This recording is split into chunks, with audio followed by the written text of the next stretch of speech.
sagesse de ce matin. Si tu as gagné plus d'une fois la bagarre contre la même personne, réfléchis si elle envisage à nouveau de t'affronter. On va reprendre. Si tu as gagné plus d'une fois la bagarre contre la même personne, réfléchis si elle envisage à nouveau de t'affronter. On a besoin des explications. Hein. Alors, Claude Yantia, mes sagesses viennent des observations. Hein. Oui. Celle-ci, par exemple, vient de l'observation de la guerre que les États-Unis et Israël mènent contre l'Iran. Oui. Par le passé, les Américains ont frappé l'Iran. Par le passé, l'Occident a terrorisé l'Iran. C'est la énième fois que l'Occident s'attaque à l'Iran et l'Iran est disposé encore cette fois-ci à mener la bagarre, à mener la guerre. Oui. Il faut réfléchir plus d'une fois. Si vous ramenez même au niveau des humains, si tu tapes sur une personne une fois, deux fois, et tu veux encore la bagarre et la personne est disposée, fais bien attention, peut-être qu'elle a appris à te connaître. Je le donne aussi comme conseil aux hommes qui aiment taper sur leurs femmes. Si tu tapes chaque fois, elle baisse la tête, un jour tu vois qu'elle ne baisse pas la tête, fais réfléchir. Vous voyez dans quoi les Américains sont en train de se fourrer aujourd'hui? Oui.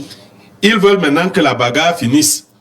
Mais ils ont honte de dire qu'ils ont perdu. Cela nous arrive dans la vie, de ne pas savoir que les victoires ne sont pas toujours des triomphes. Il faut éviter d'être triomphaliste. Vous pouvez gagner quelqu'un, mais peut-être qu'il vous a si bien étudié qu'à la prochaine fois, vous ne serez pas vainqueur. Cela nous invite donc à la modestie et surtout à éviter de chercher la bagarre à quelqu'un qu'on croit forcément être plus faible. Oui. Parce qu'on peut être surpris. Mais c'est qui cette personne qu'on tabasse tous les jours et qui revient chercher la bagarre encore? On avait un gars en Bogada. Quand tu commençais la bagarre avec lui, tu ne connaissais pas. On te disait que gars, tu vas perdre la bagarre. Il n'était pas fort, mais il était résistant. Il te faisait bagarrer toute la journée. Tu vois, le fort commençait à lui. Il te poursuit, il dit que grand, tu vas taper, tape. tu luttes, il dit grand, tu vas lutter. Il y a des gens qui sont très endurant. Mais dans le cas spécifique qui nous a donné cette sagesse, il faut dire que l'Iran a développé un côté que les Africains refusent de développer, c'est l'intelligence. Aujourd'hui, nous faisons la promotion d'autres valeurs, mais nous faisons très peu. Il y a très peu de concours d'intelligence au Cameroun. Hein. Je crois qu'il n'y en a même pas. Oui.